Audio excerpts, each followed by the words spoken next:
Hello and welcome to all my lovely viewers. Today we're going to be doing a list video, and the list video we're going to be doing is the top 5 second cars that you should buy. So what do I mean by second cars? Well, there's two sort of ways you could need a second car. First of all, you just sold your first car, you know, man's got a little bit more money, you can get something a little bit more sporty and all that. Or man's got a nice daily and he wants a nice fun project car for the weekends, or to modify or something like that. We've got a whole bunch of variety in this video. We got Jap, we got Euro, we got 6 cylinders, 4 cylinders, turbos, non-turbos, hatchback, coupes, sedans, and so much more. And also may I add that we're not going to be trying to have traditional cars like a Civic or MX-5, because yeah, we've got to be different. So yeah, I've said what I want to say, so I think now we can start getting into the video. Yeah, I'm on call with a hit or two.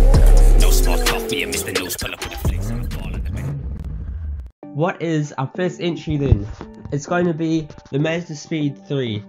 So it's a hatchback, obviously, with a 2.3 litre turbo engine. So this engine puts out about 263 horsepower, and this all goes through the front wheels. Enemy spotted. Send it from 0 to 100 in 5.7 seconds, which is the same time as a brand new Civic Type R.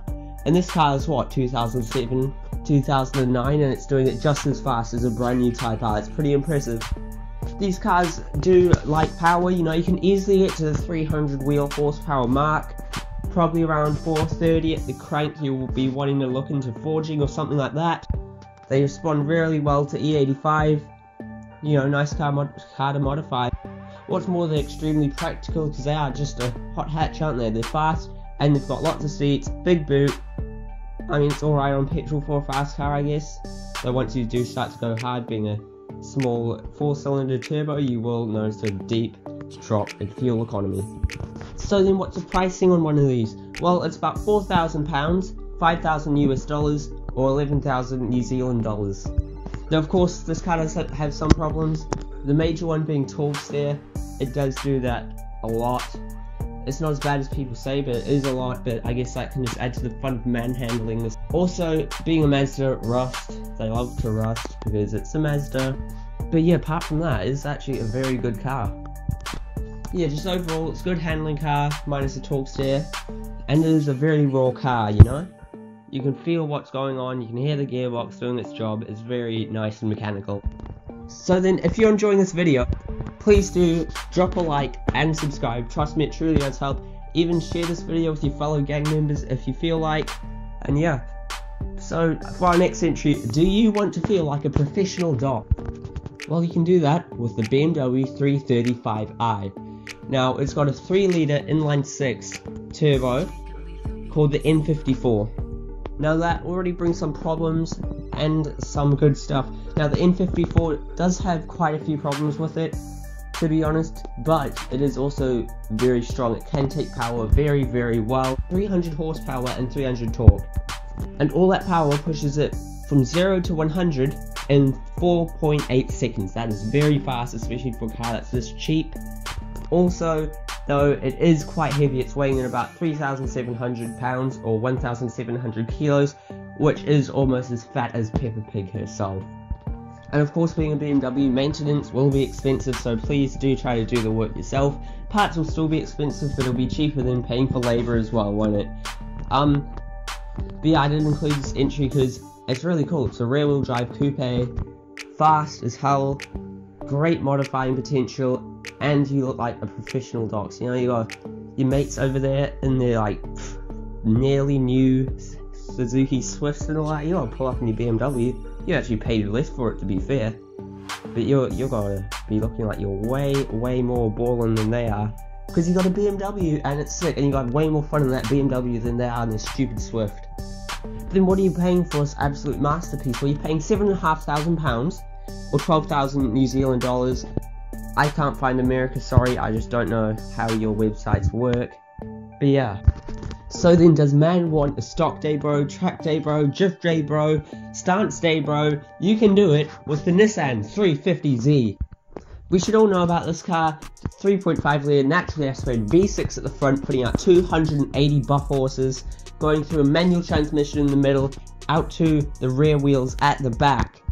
This car, if you put some coilovers on it, you'll become a complete track beast. Like, they are very good around track with a pair of coilovers. Bad things though, the clutch is quite difficult, though you can get used to it. It'll probably make you better at shifting most normal cars, and the visibility is bad being a low coupe. But you know, sports car life, you get me, lads? So what's the price for this car? Well, it's about £4,500, 5,000 US dollars, or about 10 or 11,000 New Zealand dollars. Again, great aftermarket support for these. So the next car is a little bit crazy. It's the Volkswagen Golf R32. Now, out of any car manufacturer, who would be crazy enough to stick a V6 into a hatchback? It was Volkswagen. Volkswagen, they're so normal. I mean, Renault did do it better by putting the V6 in the middle, but still, a V6 in a hatchback, and these don't cost through the roof, as you're about to find out. So it's a 3.2 litre spinning out 260 horsepower, which sends it from 0 to 100 in 6 seconds. Now, it has got 4-wheel drive, the only car with 4-wheel drive on this list. Also, it's the only car that offers having an auto or a manual and 3-door or 5-door. And so, of course, the things with the Golfs are that you won't look like an Asbo, but you'll still have that power of an Asbo with that 4-wheel drive V6 hatchback. So that is very good. Handling is not as crisp as the standard R's because it's got that heavy V6 over the front axle, but hey, you get to say, I have a V6 in my hatchback. And pricing, it's about £6,000, 9,000 US dollars, or 12,000 New Zealand dollars. So then, are you guys ready for the show-stopping, sandwich-squashing entry? Well, it's the Honda Civic, but not as you know it. But didn't you say that there wouldn't be any traditional answers such as a Honda Civic in it? Good point, but trust me, this is not as you know it. I'm just gotta go through it, and you gotta see what's gonna happen to it. So first of all, we're gonna get ourselves an EJ or an EK Civic. So all it has to be is just manual, and hopefully with lower kilometers. Just try to get as low as you can. So yeah, just make sure it's cheap AF. But now we get to put the car into our own. So what we've got to do is we'll go on eBay and we've got to type in genuine eBay turbo kit. And we've got to buy a turbo kit, such as the EMUSA one is quite good. Evan Shanks has used it and he's proven that it does come with all the parts you need.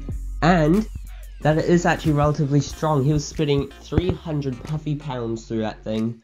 And the motor gave way before the turbo did. That's impressive. 25 pounds and we'll only be running about 10, so that's pretty good. So what's this kit got to cost us? It's got to be about 500 pounds, 600 US dollars, or 1,100 New Zealand dollars. And I believe that does include shipping. So yeah, now that we've got this Beijing blowhole, Kamichi cam crasher, Wu-Tang war whistle, so we'll try to do about 10 pounds to be quite reliable, which should be good, about 210 wheel horsepower. Doesn't sound like a lot, and it isn't because it's only about 235 at the crank, because it being a front wheel drive manual, the drivetrain loss is very low. But remember again, it is extremely light, so it'll still be pretty fast.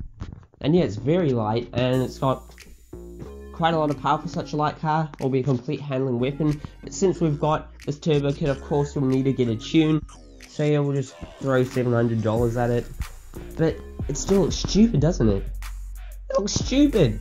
So what we're going to do is we're going to go out and get ourselves some XXR 527 wheels. So that sets us back 400 pounds, 500 US dollars, or 900 New Zealand dollars. And they actually do look pretty good, and the build quality is alright, especially for such a cheap wheel. And of course we need to get some lows, so we're going to lower it with some genuine eBay springy boys.